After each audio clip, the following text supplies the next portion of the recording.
इस लेक्चर में हम सिर्फ ओपन हर्ट्ज प्रोसेस को डिस्कस करेंगे, ठीक है।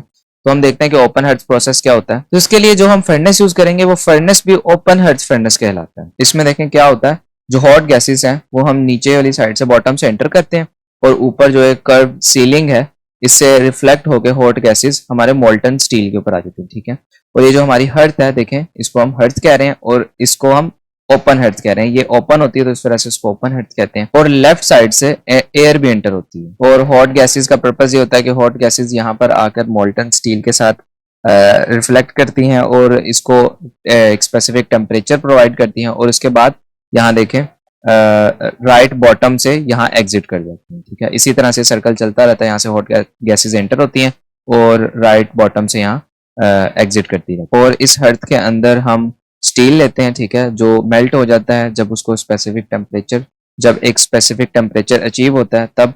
और इसके साथ जो हर्थ है इसकी लाइनिंग के लिए भी हम स्पेसिफिक मटेरियल यूज करते हैं, जो कि एसिडिक या बेसिक हो सकता है, ठीक है। तो अब हम एक्चुअल बात करते हैं कि ये प्रोसेस चलता किस तरह से और किस तरह से रिएक्शंस होते हैं, ठीक है। तो देखें सबसे पहले तो इसकी दो टाइप्स हैं, जैसे कि मैंने आपको बताया कि हम लाइनिंग दो तरह की कर सकते हैं, एसिडिक लाइनिंग भी कर सकते हैं और बेसिक लाइनिंग भी कर सकते हैं। तो इसी की बेस पर ओपन हर्थ प्रोसेस को दो टाइप्स में डिवाइड कर दिया गया। फर्स्ट टाइप क्या है, जब हम एसिडिक लाइनिंग यूज करेंगे, ठीक है। और हम एसिडिक लाइनिंग कब यूज करेंगे, जब हमारे पास इम्प्योरिटीज जो है वो मैंगनीज या सिलिकॉन होंगे, ठीक है।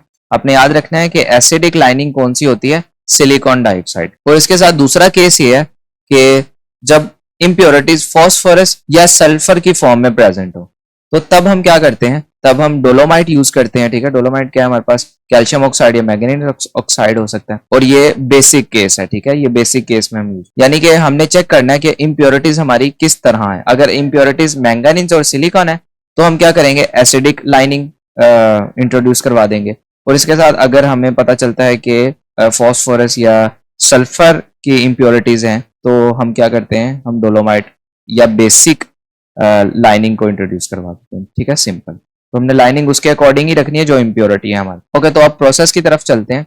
जब टेम्परेचर इंक्रीज करता है, हमने यहाँ से हॉट गैसेस को एंटर किया और उससे टेम्परेचर इंक्रीज हुआ, और जब टेम्परेचर 1600 डिग्री सेल्सियस तक पहुंचता है तो सिलिकॉन, मैंगनीज, कार्बन, सल्फर और फॉस्फोरस बर्न होते हैं। और बर्न होने के बाद देखें ऑक्सीजन की प्रेजेंस में अपने रिस्पेक्टिव ऑक्साइड्स बनाते हैं, ठीक है। जैसे कार्बन कार्बन मोनोऑक्साइड जनरेट करेगा और सिलिकॉन सिलिकॉन डाइऑक्साइड और मैंगनीज मैंगनीज ऑक्साइड। और यही ऑक्साइड फर्दर आपस में रिएक्ट करने के बाद स्लैग्स बनाते हैं, ठीक है। स्लैग्स जैसे कि हम इस डायग्राम में भी देख सकते हैं कि स्लैग्स की जो सरफेस है वो बिल्कुल टॉप पर यहाँ पर इकट्ठा हो जाती है और उसको हम यहाँ से सेपरेट आउट कर लेते हैं स्लैग को, ठीक है। और जो मोल्टन स्टील होता है वो यहाँ नीचे की साइड पर आ जाता है। और यहाँ पर कार्बन मोनोऑक्साइड और मैंगनीज ऑक्साइड तो इजीली एग्जिट कर लेते हैं, लेकिन जो सिलिका होता है वो एग्जिट नहीं कर पाता, ठीक है। तो इसी वजह से सिलिका दूसरे कंपाउंड्स के साथ रिएक्ट कर लेता है और सिलिका जब रिएक्ट करता है कैल्शियम ऑक्साइड के साथ तो ये बनाता है कैल्शियम सिलिकेट। और जब सिलिका मैंगनीज ऑक्साइड से रिएक्ट करता है तो ये मैंगनीज सिलिकेट बनाता है।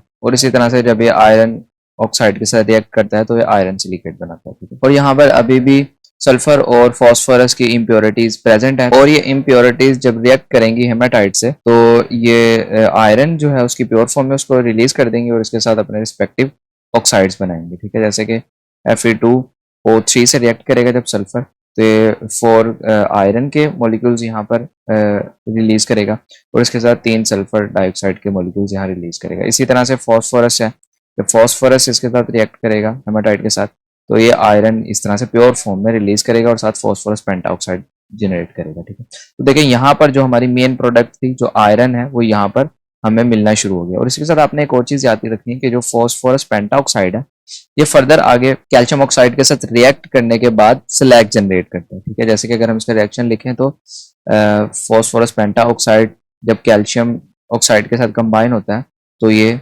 फर्टिलाइजर एक बना देता है, ठीक है। ये एक स्लैग है और ये फर्टिलाइजर के लिए भी यूज किया जाता है, यानी कि आगे इसको फर्दर इंडस्ट्रीज में एज अ फर्टिलाइजर भी यूज करते हैं, ठीक है। तो इस स्लैग्स को भी हम इस तरह से यूज कर लेते हैं। और जब सल्फर डाइऑक्साइड कैल्शियम ऑक्साइड के साथ रिएक्ट करता है तो यहाँ पर कैल्शियम सल्फेट जनरेट कर देता है। अब जब सारे प्रोसेसेस कंप्लीट हो चुके हैं और सारी इंप्योरिटीज एग्जिट हो चुकी हैं in the form of slags and in the form of gases, तो अब देखें अब हम क्या करते हैं, फेरो मैंगनीज को अब हम ऐड करते हैं अपने रिमेनिंग प्रोडक्ट में। यानी कि रिमेनिंग प्रोडक्ट हमारे पास स्टील है, जो स्टील बच जाता है उसके अंदर हम फेरो मैंगनीज को ऐड करते हैं अब फेरोमैंगनीज क्या होता है, ये मिक्सचर होता है किसका, आयरन का, मैंगनीज का और कार्बन का। तो अब इसका फायदा क्या होता है, इसके हमारे पास दो फायदे होते हैं। एक तो ये कि ये स्टील को डीसल्फराइज करता है, यानी कि स्टील में से जो सल्फर की अमाउंट है उसको डिक्रीज करता है, और इसके साथ कार्बन कॉन्टेंट्स को इंक्रीज करता है रिक्वायर्ड वैल्यू तक, ठीक है। तो ये दो मेन इसके बेनिफिट्स हैं जिसकी वजह से हम इसको ऐड करते हैं अपने डिजायर्ड प्रोडक्ट में। और इसके बाद हम क्या करते हैं, जो हम रिमेनिंग प्रोडक्ट हमारे पास आ जाती है इसको ऐड करने के बाद, ठीक है, हमारी यानी कि जो स्टील है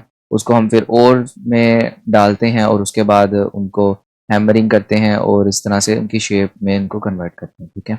तो यहाँ इस तरह से हमारे पास स्टील जो है वो बन जाता है, मैन्युफैक्चर हो जाता है। और ये सारा प्रोसेस जो है ये तकरीबन 10 घंटों का टाइम लेता है।